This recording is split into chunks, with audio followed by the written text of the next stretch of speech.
Hello friends, स्वागत आहे तुमचं पुन्हा एकदा बाईट्स विथ प्रणू चॅनलमध्ये। आज बाईट्स विथ प्रणूमध्ये आपण अगदी इन्स्टंट अशी रेसिपी घेऊन आलेलो आहोत। सगळ्यांनाच घरी ना भात उरला की टेन्शन येतं की ह्या उरलेल्या भाताचं काय करायचं। आज अशाच ह्या उरलेल्या भाताचे आपण कटलेट बनवणार आहोत। त्यासाठी घरी तुमचा उरलेला जितका शिळा भात आहे तो तुम्ही घेऊ शकता। आणि सगळ्यात पहिल्यांदा तर आपल्याला हा भात अशा पद्धतीने चुरून घ्यायचा आहे।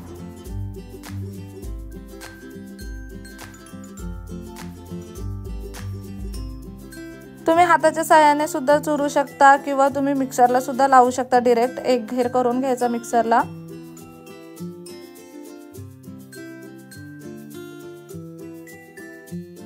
आता यामध्ये ना आपण अर्धा किसलेला बटाटा टाकूया। उकडलेला बटाटा आहे हा। उकडलेला बटाटा आपण किसून यामध्ये टाकलेला आहे। साधारणतः अर्धा बटाटा घेतलाय। यामध्ये 1 चमचाभर इतका बेसन टाकूयात आपण बाइंडिंगसाठी सोपं पडायला। यामध्ये ना 1 छोटा चमचा आलं लसूण मिरचीची पेस्ट आपल्याला टाकायची आहे। त्यानंतर 1 चमचाभर इतकी धने पावडर यामध्ये टाकूयात। यामध्ये अर्धा चमचा इतकी जिरे पावडर आपल्याला टाकायची आणि अर्धा चमचा आपल्याला गरम मसाला टाकायचा आहे।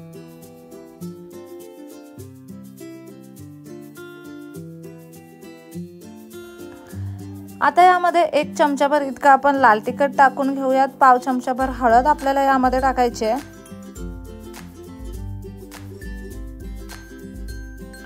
चवीप्रमाणे मीठ आपल्याला यामध्ये टाकायचं आहे।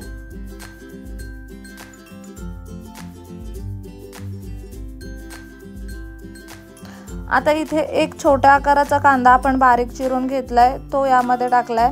त्यानंतर बारीक चिरलेली कोथिंबीर यामध्ये टाकलेली आहे। हे सगळं आता व्यवस्थित मिक्स करून घ्यायचं आपल्याला।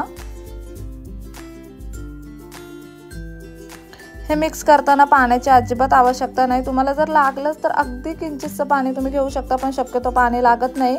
व्यवस्थित अशा पद्धतीने घट्ट असा मिश्रण आपण करून घेतलंय।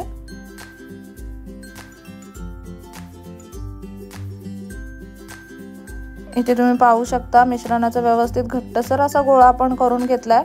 आता याचे तुम्हाला आवडतील त्या पद्धतीने कटलेट करून घ्यायचे। जाडसर पातळ तुम्ही तुमच्या आवडीप्रमाणे कसेही करू शकता। आपण इथे गोलाकार बनवणार आहोत। सगळ्यात सोपे पडतात आणि अगदी झटपट सुद्धा बनतात।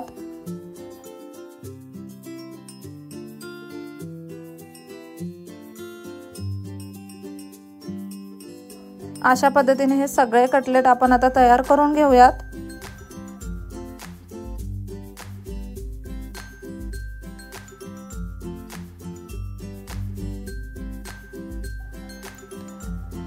इथे हे मस्त असे कटलेट आपण तयार करून घेतलेले आहेत। आता यांना आपल्याला शॅलो फ्राय करून घ्यायचं आहे। त्यासाठी सगळ्यात पहिल्यांदा इथे एक पॅन घेतलाय। पॅन मध्ये साधारणतः 2 ते 3 चमचे इतकं तेल आपण टाकूयात। आपण हे कटलेट शॅलो फ्राय करणार आहोत, त्यामुळे याच्यामध्ये जास्त तेलाची आवश्यकता लागत नाही। आता गॅस आपण बारीक केला आणि बारीक गॅसवरती हे कटलेट मस्त असे फ्राय होऊन द्यायचे आहेत।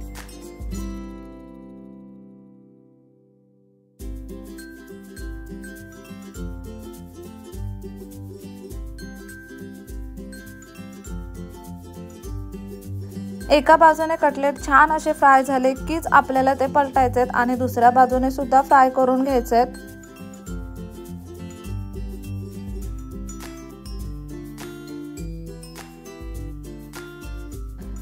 हे कटलेट अजिबात तुटत नाहीत, अजिबात विस्कटले जात नाहीत आणि ह्यांना तेल सुद्धा खूप जास्त लागत नाही।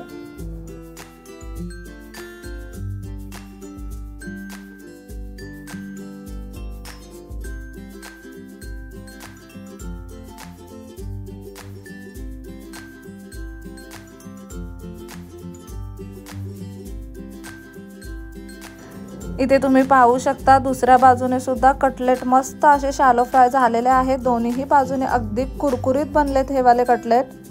हे कटलेट खाताना अगदी छान कुरकुरीत लागतात, खूप छान लागतात। तुम्ही ह्याच्यासोबत सॉस खाऊ शकता किंवा नुसते सुद्धा हे खाऊ शकता।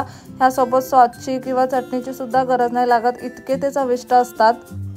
तुम्ही जर कोणाला खायला दिले तर कोण अंदाज सुद्धा लावू शकत नाही की उरलेल्या भातापासून आपण हे बनवलेले आहेत। खूप छान, अतिशय सोपी आणि खूप मस्त चमचमीत अशी ही रेसिपी आहे। तुम्ही नक्की कधी घरी भात उरला असेल ना तर ही रेसिपी ट्राय करून बघा। कसा वाटला व्हिडिओ कमेंट बॉक्समध्ये नक्की सांगा। चला तर मग पुन्हा भेटू अशाच एका नवीन व्हिडिओ सोबत। तोपर्यंत मस्त खा, भरपूर फिरा आणि आनंदी राहा।